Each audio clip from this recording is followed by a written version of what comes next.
What's going on, everybody? It's Afro Think Tank.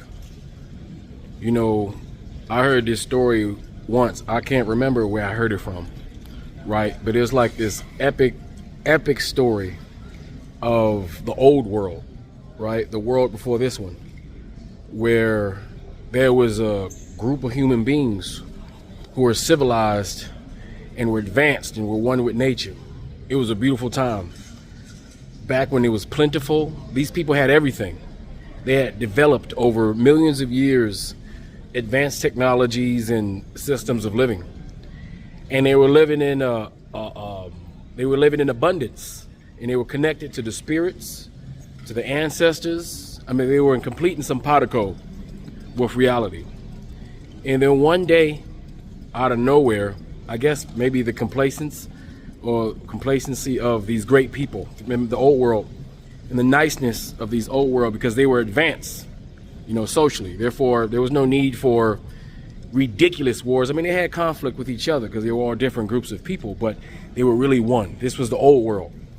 And then one day, from the cold north, these demon orcs came down with their barbaric, savage technology and upended the old world, right? And then these demon, savage, barbarian orcs kidnapped these people from the old world and took them to another place. Caused all kind of problems between this otherwise advanced civilization due to the fact that they couldn't defend themselves from these ungodly, devilish weapons that they knew nothing of, right?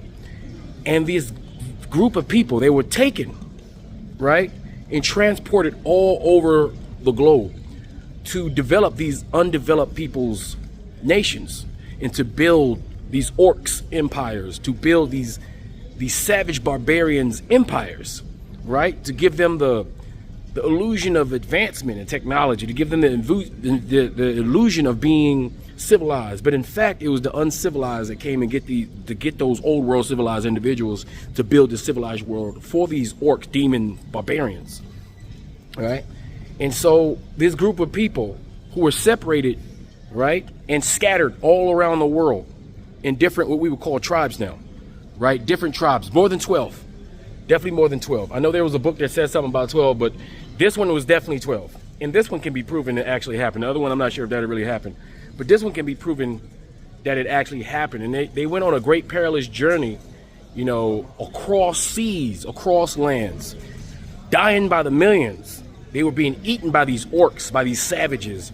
Their families were being destroyed. They were being raped. All manner of devilish activities was happening to these great people that came from the old world. But despite that, the people from the old world in this new world had to build it for these orcs and savages.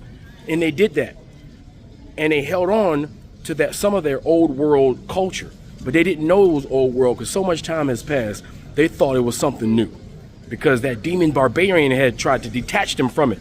But thank God, that old civilization still held on to what made them strong in the first place. And they fought imagine a battle for centuries, like a fight, a battle to the death of attrition for centuries, hundreds of years war of being captured, of fighting against your oppressor, of all manners of combat, whether it be direct combat, psychological combat, internal sabotage, all manner of things. But these groups of people fought. They fought and freed themselves over hundreds of years, thousands of miles away from their homeland. And now I hear that they are connecting back with the old world. And so the old world that was destroyed and more advanced than this civilization, the orc barbarian savages from the uncivilized world, you know, because the orcs, you know, are losing power, and the orcs, because nature itself, Gaia, right? Apparently the spirit of the earth decided to help the people of the old world and fight against these demons who are unnatural in nature. And at the end of this story, which I think is a continuance. I don't think all the books, this is just what I heard, right? That is based on a true story. That the people of the old world and the people of the new world who created the new world for the Ark Barbarians are now uniting. And they're going to gather together and they're going to fight back against these demon hordes. Have you seen a movie like that? Like Lord of the Rings? You know, you got the orcs and the humans and like, it's kind of like that.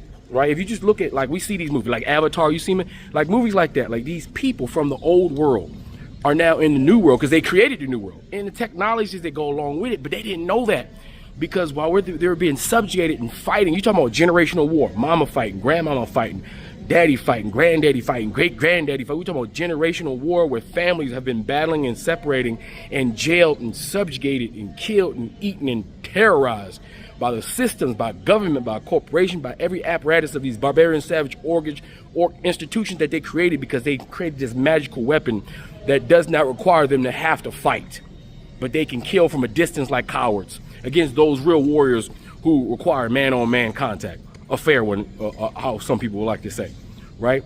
So now these savage barbarians are being exposed, and I think the barbarians, they're like vampires too. They can't take the sun. So, I mean, all the movies, like you can look at movies and reference, I think they may take, I honestly think that they take the stories from this story. I think this is the original story, and they always make a bunch of movies based off this story. It's a great story. But it seems like the orcs and barbarians love to tell the story from their perspective all the time, but sometimes you get it from the old world people's story. But it seems like the old world, in the last thing I heard about the story was that those people from the old world, right, who were snatched away, right, from their homeland and lost everything, like almost like a whole nother planet. Not only have they successfully survived, but they're reconnected and they're going home. This is a great story. Somebody need to make a real Netflix original series, or maybe like a Odyssey about this story, because it's literally the greatest story of mankind. It's the greatest story. Like, somebody needs to write a book and put this in the book, because it sounds like it will inspire a lot of people to overcome the things that they have, in their lives, to be hearing such a great action-packed, drama-filled, dramatic horror film like that lasted over centuries. It's pretty epic. But anyway, without further ado, I want to introduce you to this. It aged very well. It's a message from the old world, right? The peoples of the old world, right, to the peoples of the new world, because they're brothers and sisters. And it's this long letter. It's a letter from the body of Africans to the body of African Americans, right? And I think the story kind of sounds like our story a little bit. And I want you to hear this story because it's going to make you tear up, right? Because right now it just seems like reality and this story is mixing. That there's some great event, some great epic, that these great epic people who've been journeying and going on this great adventure for the last 500-600 years is now coming to its conclusion, or to the end of the series where the good guy, gets the win. And I can't wait to see the final episode of that. But right now, I think we're still knee deep in the series, and I can't wait to see what happens. But anyway, I think it's important that this message that aged like fine wine, all right, that aged like a bourbon that's been sitting in a barrel for 200 years, all right, this message that needs to be respread, re-rotated, reprocessed, and regurgitated and digested as nutrients for all of us black people to hear about and to know and recognize and understand and overstand. Anyway, tell me what you think about this in the comment section. Afro Think Tank, learn some Tito. I'm out.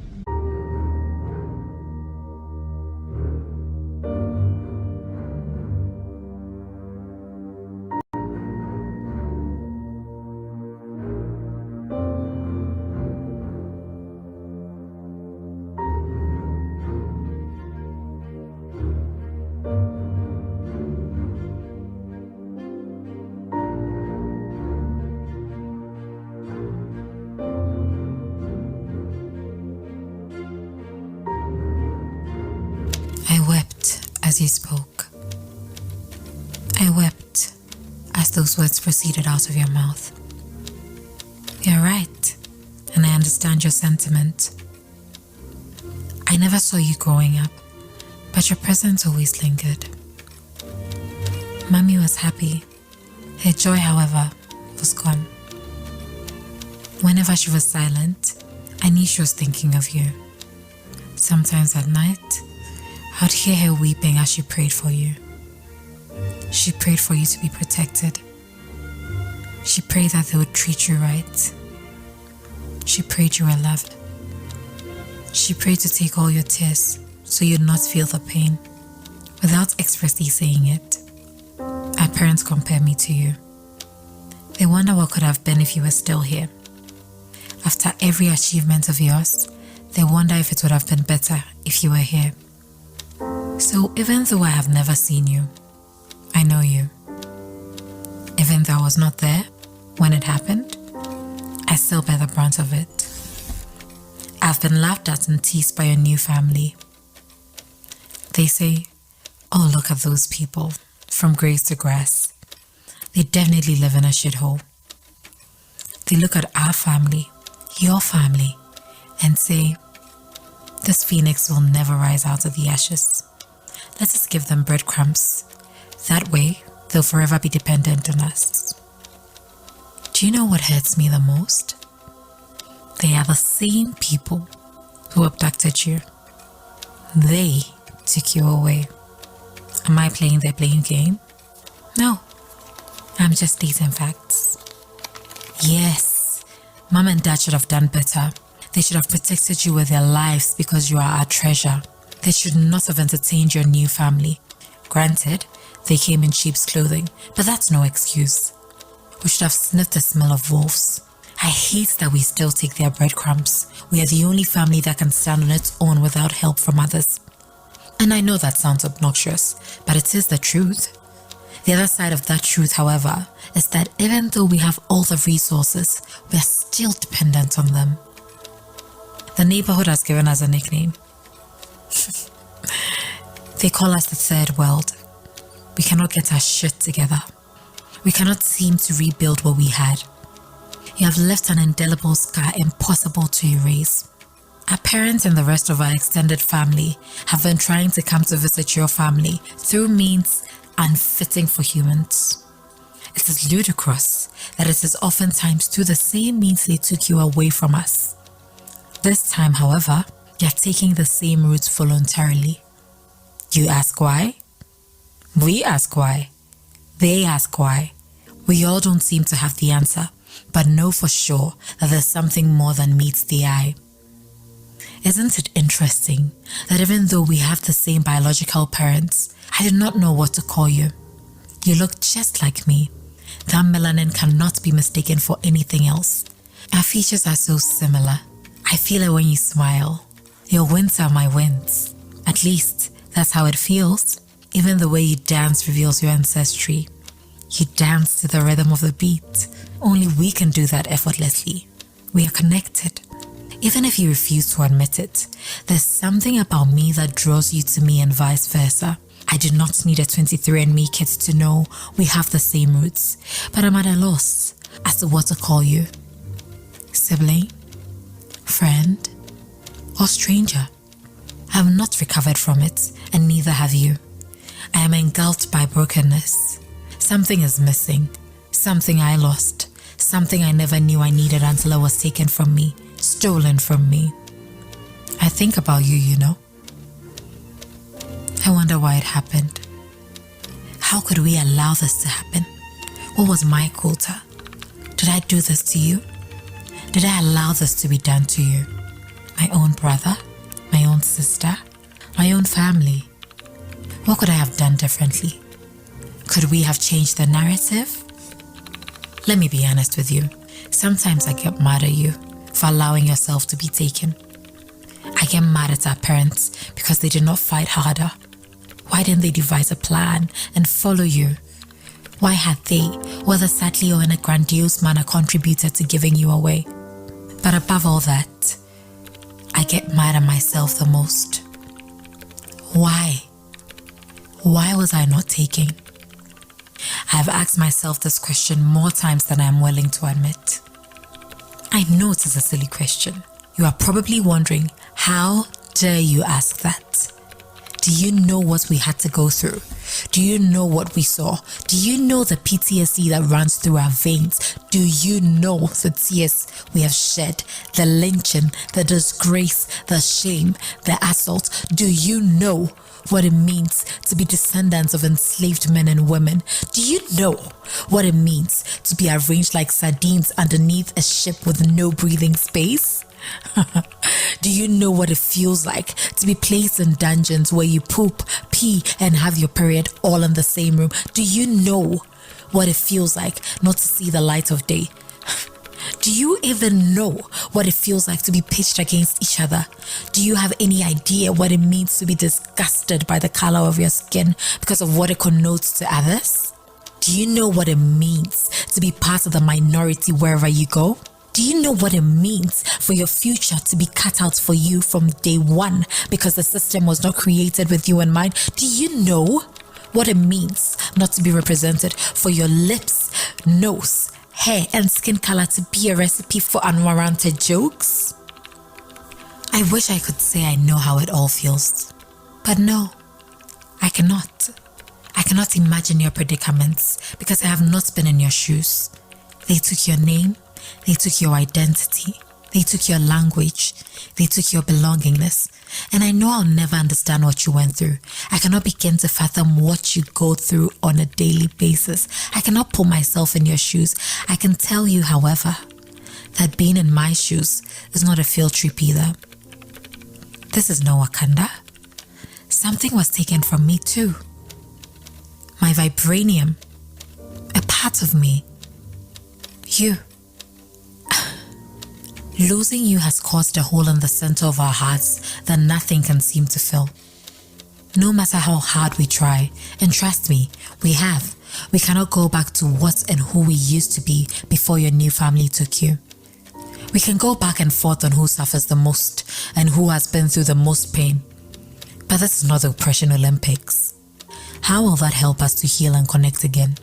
We both know you need to find your roots and be firmly attached to the soil, and I need to find my branches in order to flourish. We cannot do one without the other.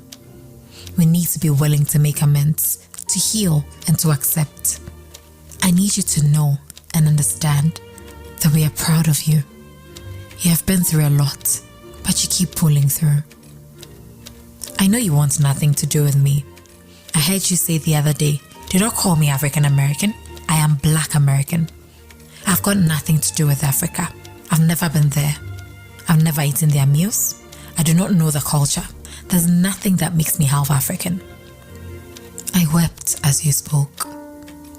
I wept as those words proceeded out of your mouth.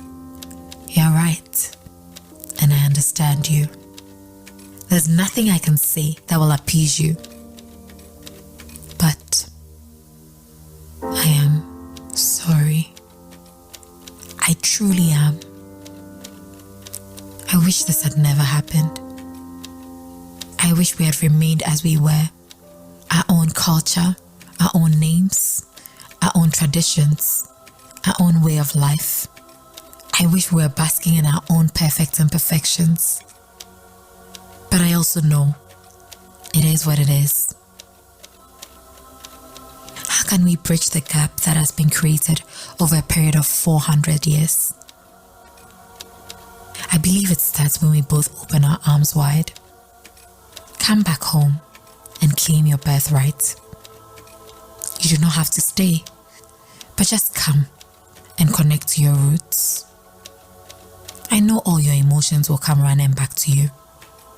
The sadness, the hate, the anguish, the anxiety.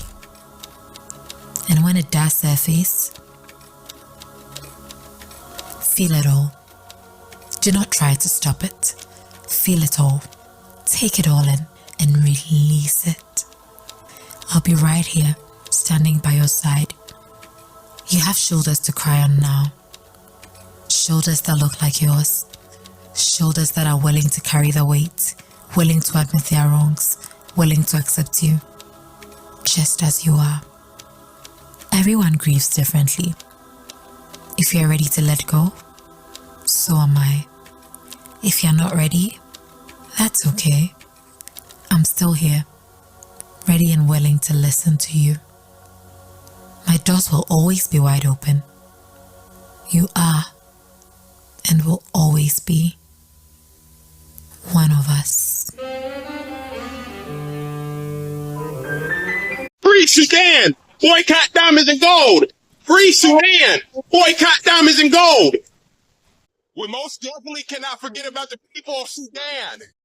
Thanks for watching Afro Think Tank. Don't forget to like, share, and subscribe. And follow me on Substack and Patreon for more content. Remember, it's Pan-Africanism or nothing.